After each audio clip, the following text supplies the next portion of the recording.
በስመ አብ ወወልድ ወመንፈስ ቅዱስ አሐዱ አምላክ አሜን። ትምህርተ ሃይማኖት ርዕስ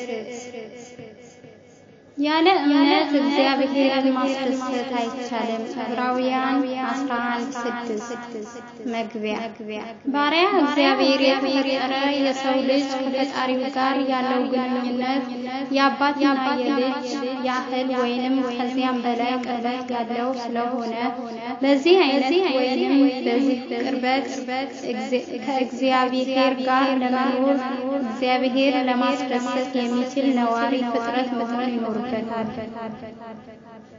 እግዚአብሔር ደስ ማሰኘት የሚቻለው በእምነት እንደሆነ መጽሐፍ ቅዱስ ይናገራል። እዚህም በምን አይነት እምነት እግዚአብሔርን ማስደሰት እንደሚቻል ከራሱ ከቅዱስ መጽሐፍ ቃልና እንዲሁም ከዘመነ ብሉይና ከዘመነ ሐዲስ ቅዱሳት ሰዎች ሕይወት ሁሉንም አይነት ትምህርት ማግኘት ይቻላል። የክርስትና እምነት ትክክለኛ ሃይማኖት ስለሆነ በእምነት በምግባር አብርሃምን መስሎ በመኖር እግዚአብሔርን ደስ ማሰኘት የሚቻለው በዚህ እምነት ሲኖር ነው። ለክርስቲያን ሁሉ ከምንም ነገር አስቀድሞ የቀና ሃይማኖት መማር ይገባዋል። ምሳሌ 1:7 ሃይማኖት የሚለው ቃል ሃይመነ አሳመነ ከሚለው የግዕዝ ግስ የተገኘ ሲሆን ትርጉሙ ማመን፣ መታመን፣ አመኔታ ማለት ነው። ይሄው ቅድመ ዓለም ከሁሉ በፊት የነበረ ፍጥረታትን የፈጠረ ማዕከላዊ ዓለምን ፈጥሮ የሚገዛ ድሃረ ዓለምን አሳልፎ የሚኖር ለእርሱ ግን አስገኝ አሳላፊ የሌለው ሁሉን በአንድነት በሶስትነት ያለው ሁሉን ቻይ አምላክ እንዳለ ማመን ማለት ነው። ሮሜ 10:9 ቅዱስ ዮሐንስ አፈወርቅ ሃይማኖትን በመሰረተ ምግባር በቤተ ሕንጻ ይመስላቸዋል። መሰረት ያለ ሕንጻ ከቀን ሐሩር ከሌሊት ቁር እንደማትድን ሁሉ ሃይማኖትም ያለ ምግባር ከአጋንንት ፈተና ከሥጋዌ ጠላት ከገሃነመ እሳት እንደማያድን መሰረት ከሕንጻ ጋር ቢተባበር ግን ከቀን ሐሩር ከሌሊት ቁር እንደሚድን ሁሉ ሃይማኖትም ከበጎ ምግባር ጋር ቢተባበር ከዕፀበ አጋንንት ከሥጋዌ ጠላት ከገሃነመ እሳት ያድናል። ሃይማኖትን ከምግባር ጋር አንድ አድርጎ የተያዘ እንደሆነው ሁሉን መስራት ይቻላል። ያዕቆብ 2:17 ሃይማኖት ፈጣሪና ፍጡርን የሚያገናኝ ረቂቅ መንገድ ነው። ያለ እምነት እግዚአብሔርን ማግኘት ደስ ማሰኘት አይቻልም። ዕብራውያን 11:6 እግዚአብሔር ፍጥረትን ሁሉ ሰውን ለይቶ አንክሮ በአርአያውና በአምሳሉ ፈጠረው። ዘፍጥረት 1:26 የሕይወትን እስትንፋስ እፍ ብሎ ሕይወትን ነፍስንና ልባዊነትን ልጅነትን እውቀትን አሳደረበት።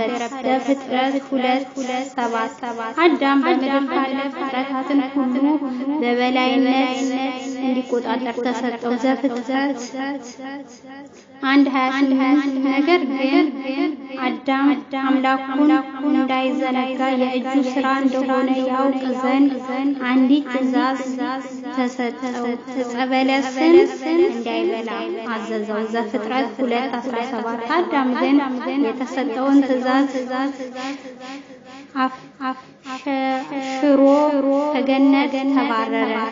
ሥጋ ሞትንም ነፍስ ተፈረደበት። ዘፍጥረት 3:7 በዚህ ጊዜ የምህረት አባት እግዚአብሔር አዳም ሆይ ወዴት ነህ በማለት የማዳኑን ጥሪ ለወልድም አሰማ።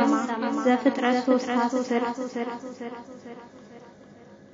አዳም ድምፁን ሰምቶ መበደሉን አውቆ ቢጸጸት እግዚአብሔር እንደሚያድነው 5500 ዘመን በኋላ ከልጅ ልጅ ተወልጄ በመስቀል ላይ ተሰቅዬ አድንሃለሁኝ ሲል ወደ ተቀደመ ክብሩ እንደሚመልሰው ቃል ኪዳን ገባለት። ሲራክ 24:5-11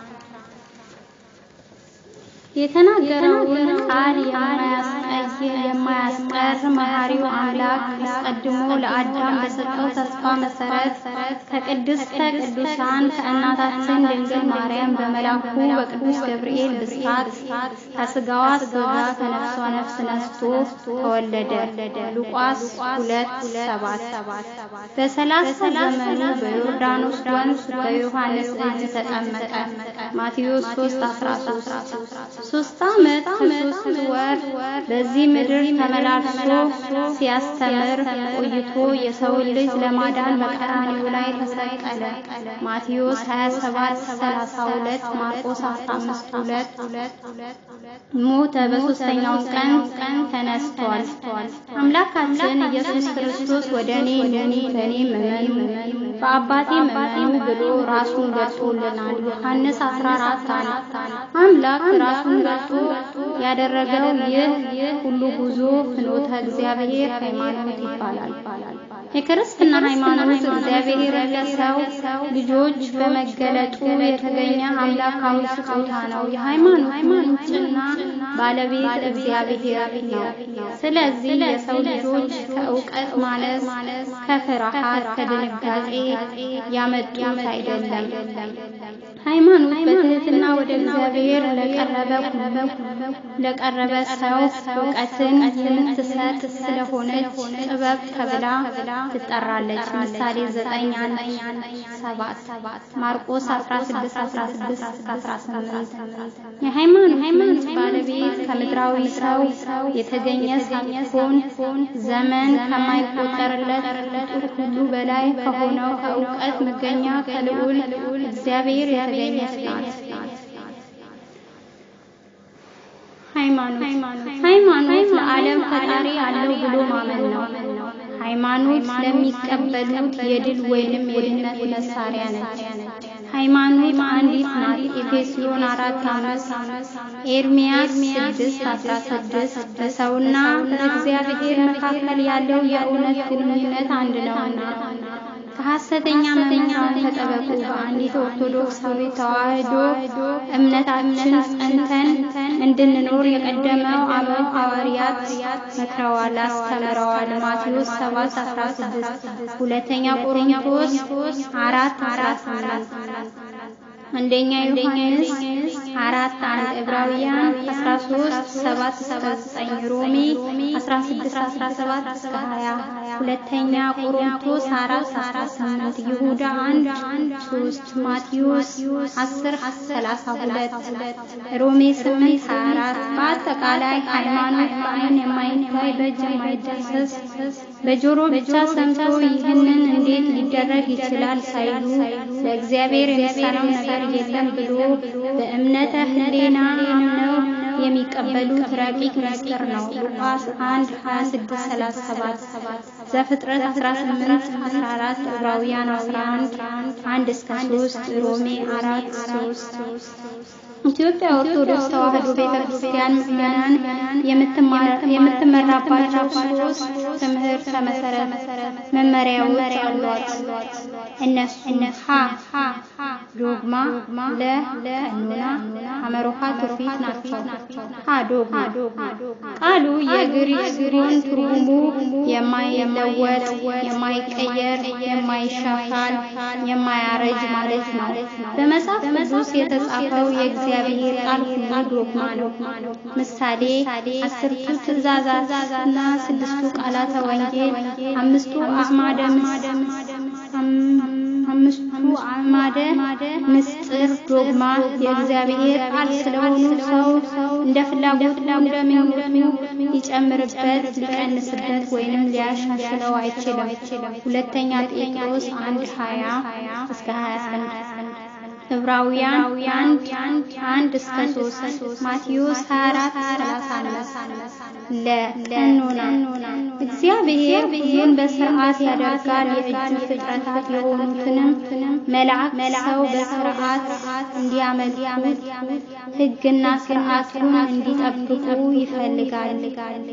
አንደኛ ቆሮንቶስ 11:34 አንደኛ ቆሮንቶስ 4:40 ቆላስይስ 2:5 የሐዋርያት ሥራ 16:4 ሁለተኛ ተሰሎንቄ 3:6-7 አንደኛ ቆሮንቶስ 1:2 ቀኖና እንደ ዶግማ የግሪክ ጽረ ቃል ነው። የቃሉ አመጣጥ ሸምበቆ ከሚለው ነው። የጥንት አባቶች ሸምበቆ ርዝመትን መለኪያ አድርገው ይጠቀሙበት ነበረ። እንዲሁም ሁሉ ክርስቲያኖች ስርዓታዊ ሕይወት መለኪያ ሆኖ እንዲያገለግል የቤተ ክርስቲያናችን አባቶች ሊቃውንት በጉባኤ ወይንም በሲኖዶስ የሚወስኑት ውሳኔ ቀኖና ይባላል። በሌላ አገላለጽ ቀኖና የዶግማ ቃል በተግባር ለመተርጎም እንደሚመች የሚወጣ ዝርዝር የአፈጻጸም መመሪያ እንደሆነ መገንዘብ ያስፈልጋል። ቀኖና እንደ ዕውቀትና ጊዜው በሲኖዶስ ሊለወጡ ወይንም ሊሻሻሉ ይችላሉ። የቀኖና ምሳሌዎች ጾም ዶግማ ሲሆን የጾም ጊዜ ቀኖና ነው። ቅዳሴ ዶግማ ሲሆን የቅዳሴ ጊዜ ቀኖና ነው። ሐመሩ ቱፊት ሐወይፈየ ከሚለው የግዕዝ ግስ የወጣ ሲሆን ትርጉሙ ውርስ፣ ውርርስ፣ ርክክብ፣ ቅብብል ማለት ነው።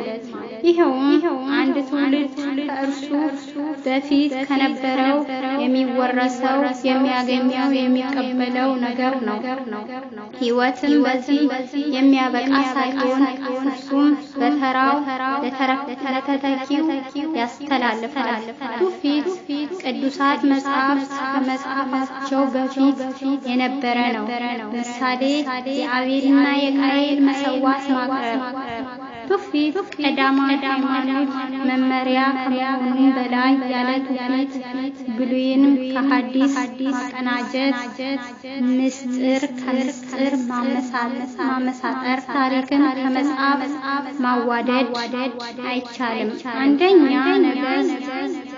አንደኛ ነገሥት 11:41 የቅፍርናሆም ትምህርት ማርቆስ 1:21-22 ዮሐንስ ወንጌል 20:30 እስከ 21:25 ፊልጵስዩስ 4:8-9 ሁለተኛ ተሰሎንቄ 2:15 ሁለተኛ ጢሞቴዎስ 3:16-17 ዘጸአት 7:11 ኢያኔሴና ኢያንቤርሴ የተባሉ የፈርዖን ጠንቋዮች በሁለተኛ ጢሞቴዎስ 3:8 ቅዱስ ጳውሎስ በቱፊት ያገኘውን ስማቸውን ጽፏል። የቱፊት የአዋልድ መጽሐፍት የሚባሉት ድርሳን፣ አምር፣ ገድል መጽሐፍ፣ ስንክሳር፣ የትርጓሜ መጽሐፍ ወዘተ ናቸው። እነዚህ መጽሐፍት ጻድቃን ለሰማዕታት ለሊቃውንት ከብሉይ ሐዲስ ጥቅስ በታላቅ ጥንቃቄ መንፈሳዊ ምርምር በመጾም በጸሎትና በሱባኤ ጌታ ለቤተ ክርስቲያን በሰጠው ስልጣን ነፃነት መሰረት ጽፈዋቸዋል። የአዋልድ መጽሐፍት ንባብ ያሳጠረውን አስረዝመው የቅዱሳን መጽሐፍት የተመሰለውን ምሳሌ ተተርጉሞ ያስረዳሉ። እንዲሁም ለሕግና ለሥርዓት ፍትሐ ነገሥት ለምስጋና ለጸሎት ድጓ ጾመ ድጓ 14 መጽሐፍተ ቅዳሴ መጽሐፍ ሰዓታት ያገለግላሉ።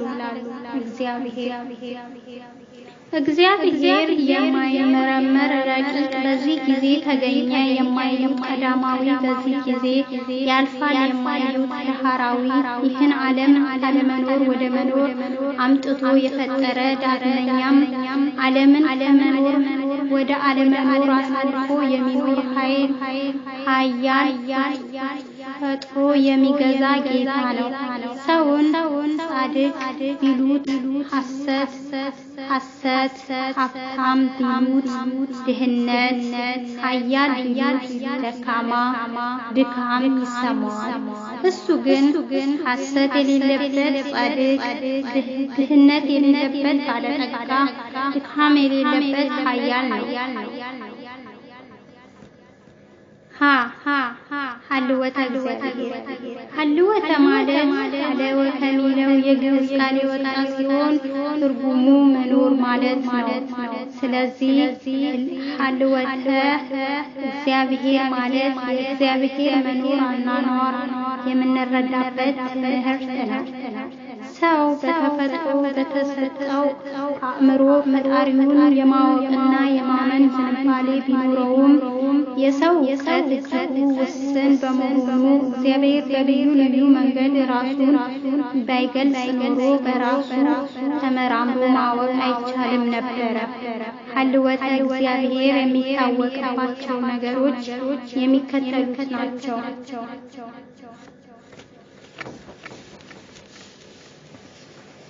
አንደኛ የፍጥረቱ ስነ ስርዓት አሰራር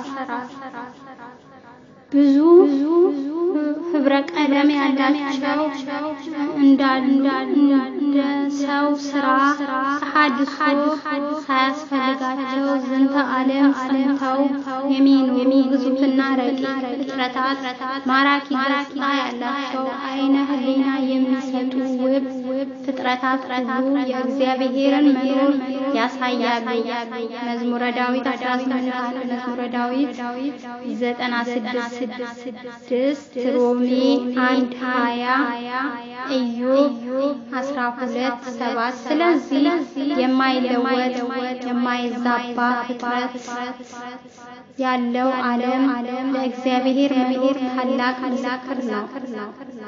ሁለተኛ እግዚአብሔር በመግቦቱ ይታወቃል። በእጁ ሥራ የሆነው ሁሉ አስተካክሎ ፈቃዳችንን በመፈጸም ይህንን ለፍጥረት ሁሉ ስራው በማከናወኑ የቀንና የሌሊት መፈራረቅ የወቅቶቹ መቀያየር አንድ መጋቢ መሐሪ አስተዳዳሪ እንዳላቸው ያመለክተናል። እግዚአብሔር ፍጥረትን ሁሉ በመመገቡ መኖሩ ይታወቃል። ሶስተኛ የህሊና ምስክርነት ማንኛውም ሰው በውስጡ አንድ መንፈሳዊ ህግ በህሊናው አለው። ይኸውም ህሊና ክፉና ደግ አድራጎቶችን የመለየት ችሎታ አለው። ስለዚህም ሰው በህሊናው አነሳሽነት መልካም ይሰራል፣ ክፉንም ይርቃል። የህሊና ምክር ተላልፎ ቢሰራም ህሊናው እንዲጸጸት ያስገድደዋል፣ ይወቅሰዋል። ከዚህ የምንረዳው ለደጉም ሆነ ለክፉ እንደ ስራው ዋጋ የሚከፍለን ሳያዳላ የሚፈርድ ሁሉ በላይ የሆነ አንድ አምላክ መኖሩን ነው። ሮሜ 2:14-15 አራተኛ የሰው ልጆች የተፈጥሮ ዝንባሌ በተለያዩ የዓለም ክፍሎች ያሉ የሰው ልጆች በሙሉ አምልኮ ስርዓታቸውን ይለያይ እንጂ አንድ አምላክ መኖሩን ያምናሉ። ስለዚህ ሰው እግዚአብሔር መኖር የሚያምነው የሃይማኖት መጽሐፍትን ብቻ ይዞ ሳይሆን በተፈጥሮ ሰምቶ ፍላጎቱን ወይንም ዝንባሌውን ስለሚገፋፋውም ጭምር ነው። ዮሐንስ 17:22-34 አምስተኛ የቃለ እግዚአብሔርና የታሪክ ምስክርነት የአምልኮተ ስርዓት ይለያይ እንጂ በዚህ ዓለም ላይ የአለ አምልኮ የኖረ ሕዝብ እንደሌለ ታሪክ ያስረዳል። በቅዱሳት መጻሕፍት ላይ ልዩ ትንቢቶች ተነግረዋል። በየጊዜያቸው የተጻፉ መሆናቸው በታሪክም ጭምር የተረጋገጠ ነው። ወደፊትም የሚደረሰውን ሁኔታ አስቀድመው እንዲናገሩ በልዩ መንገድ ለነቢያት የገለጠላቸው እግዚአብሔር ነው። ይኸውም ዓለምን ፈጥሮ የሚገዛ እግዚአብሔር መኖር ይመሰክራል። የእግዚአብሔር ባህሪ እግዚአብሔር በመለኮታዊ ክብሩ ለዘላለም የሚኖር ረቂቅ አምላክ ነው። ሰውም እግዚአብሔርን ለማወቅ ያለው ችሎታ እጅግ ውስን ነው። በመሆኑም የእግዚአብሔር ባህሪ ለመመርመር አይቻልም። አንደኛ ቆሮንቶስ 13:12 ነገር ግን አምላክን ባህሪ የሚረዳን መልአኩ እንመለከታለን። እግዚአብሔር ባህሪያት የሚገልጡ 10 ነገሮች እግዚአብሔር መንፈስ ነው። እግዚአብሔር መንፈስ በመሆኑ በሕዋሳታችን አማካኝነት ዳሰን ልናውቀው የማንችል ረቂቅ ነው። እግዚአብሔር መንፈስ ነው ስንል ዝራው ብትን ነው ማለት አይደለም። ረቂቅ መንፈሳዊ አካል ያለው ለግዙፍ አካል መስፈር የሚሆን እንደ መጠን ትልቅነት፣ ክብደት የመሳሰሉት ለእግዚአብሔር አይሆኑም። ረቂቅ አምላክ ነው። ዮሐንስ 4:4 ሁለተኛ ቆሮንቶስ 3:17 ትንቢተ ኢሳይያስ 40:8 ሁለተኛ እግዚአብሔር ዘላለማዊ ነው። እግዚአብሔር ዓለምን ከመፈጠሩ በፊት ያለ ከፈጠረም በኋላ ዓለምን ካሳለፈ በኋላ የሚኖር አምላክ ነው። ከዚህም እግዚአብሔር በዘመናት የማይቆጠር መጀመሪያና መጨረሻ የሌለው ዘላለማዊ ነው። የጊዜና የዘመናት ፈጣሪ እሱ ነው። በጊዜ የሚወሰን ለመገኘቱ ምክንያት ያለው ፍጡር ብቻ ነው። መዝሙረ ዳዊት 101 24-27 መዝሙረ ዳዊት 89:2 መዝሙረ ዳዊት 144:13 ትንቢተ ኢሳይያስ 44:6 ራዕየ ዮሐንስ 1:8 እግዚአብሔር ሁሉን ቻይ ከሃሊ ሁሉ ነው። እግዚአብሔር ሁሉን ቻይ ክፉዎችን የመታገስ ባህሪ ያለው አምላክ ነው። ስለሆነም የሚሳነው ነገር የለም። ዘፍጥረት 18:14 መዝሙረ ዳዊት 134:6 ኤርምያስ 32:17 ማቴዎስ 19:26 ሉቃስ 1:37 ሉቃስ 18:27 አራተኛ እግዚአብሔር አይለወጥም። እግዚአብሔር በውሳኔው የሚጸና ያለውን የሚያደርግ የተናገረውን የሚፈጽም በውሳኔው እንደ ሰው የማይጸጸት አምላክ ነው። ቃል ኪዳኑ የሚጠብቅ ጻድቅ የባህሪ አምላክ ነው። ዘኍልቍ 23:19 ሚልክያስ 3:6 ማቴዎስ 24:35 ሮሜ 11:29 አምስተኛ እግዚአብሔር በሁሉ ምሉእ ነው። በኩሉ ነው። እግዚአብሔር በዓለም ሁሉ ሙሉ ነው። ከዚህ አለ ከዚያ የለም ወይንም ከዚህ አለ ከዚህ የለም አይባልም። በሰማይም ይኖራል በመባሉም ስለ ክብሩ ስለ ልዕልናው ነው። ኤርምያስ 23:23-24 መዝሙረ ዳዊት 2:4 ማቴዎስ 5:34 ዮሐንስ 3:13 እርሱ በቦታ አይወሰንም። መዝሙረ ዳዊት 138:5-10 መዝሙረ ዳዊት 7:18-21 ስድስተኛ መለኮታዊ ጥበቃው በእርሱ ፈቃድ ከእርሱ ትእዛዝ ወይንም በእርሱ ጥበቃ ካልሆነ በቀር የሚደርስ ነገር የለም። ሁሉ በእርሱ ጥበብ ይሆናል፣ ይደረጋል። በአጋጣሚ በስምምነት ወይንም በግምት የሚሆን ነገር የለም። ማቴዎስ 10:37 የእግዚአብሔር አዋቂ ነው። እግዚአብሔር ሁሉ አዋቂ ነው። እግዚአብሔር ሁሉን አዋቂ ነው። እርሱ የተሰወረ ነገር የለም። ያለውንና የሁኑን የሚመጣውን ያልተነገረ ሐሳቦቹን፣ ቃላትን፣ ተግባራትን ከመሆናቸው አስቀድሞ ያውቃል። መዝሙረ ዳዊት 93:8 መዝሙረ ዳዊት 138:1-4 ማቴዎስ 15:13 የሐዋርያት ሥራ 2:3 ሮሜ 11:33 ዕብራውያን 4:13 8ኛ እግዚአብሔር ቅዱስ ነው። እግዚአብሔር ቅዱስ ነውና በሥራው ሁሉ ክፋትና ርኩሰትን የሌለበት ንጹሕ ፍጹም ደግ ነው።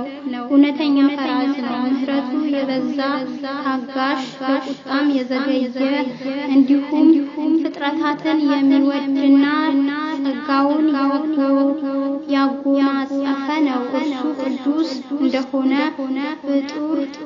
ፍጡሩም ቅዱስ እንዲሆኑ ይፈልጋል። ዘሌዋውያን 11:44 አንደኛ ሳሙኤል 2:2 ዘሌዋውያን 19:2 አንደኛ ጴጥሮስ 1:6 9ኛ እግዚአብሔር ፍጹም ደግ ነው። እግዚአብሔር ደግነቱ፣ ቅዱስነቱ፣ ርኅራኄው፣ ትክክለኛ ፍርዱ፣ ጸጋውና እንዲሁም ለፍጥረቱ የሚያደርገው ጥበብ ነው።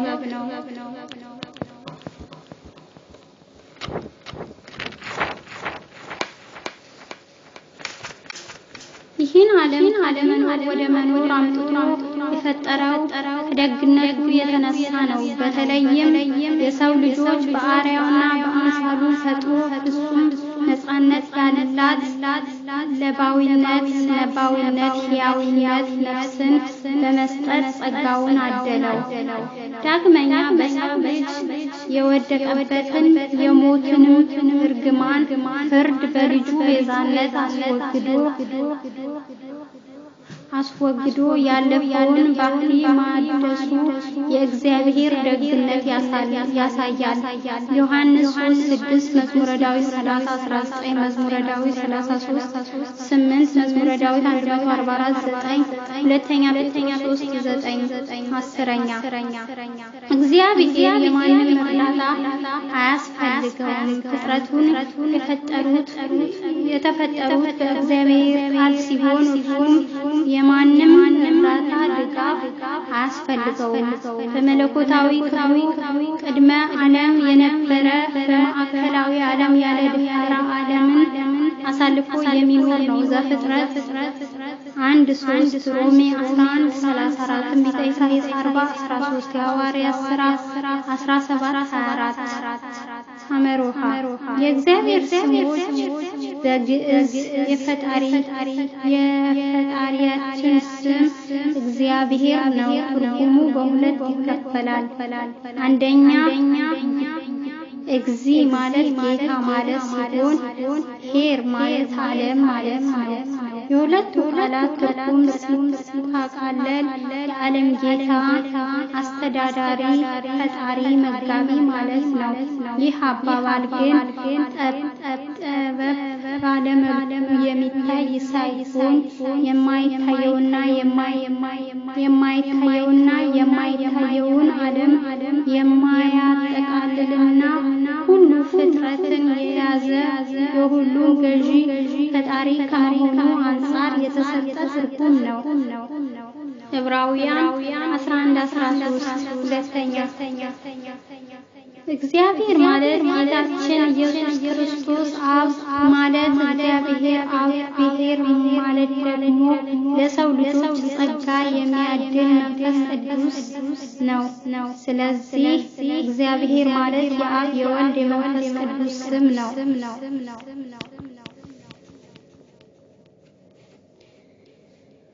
ምንጭ ርዕሰ ሃይማኖት ትምህርተ ሃይማኖት ወስብሐት ለእግዚአብሔር ወለወላዲቱ ድንግል ወለመስቀሉ ክቡር። ይቆየናል።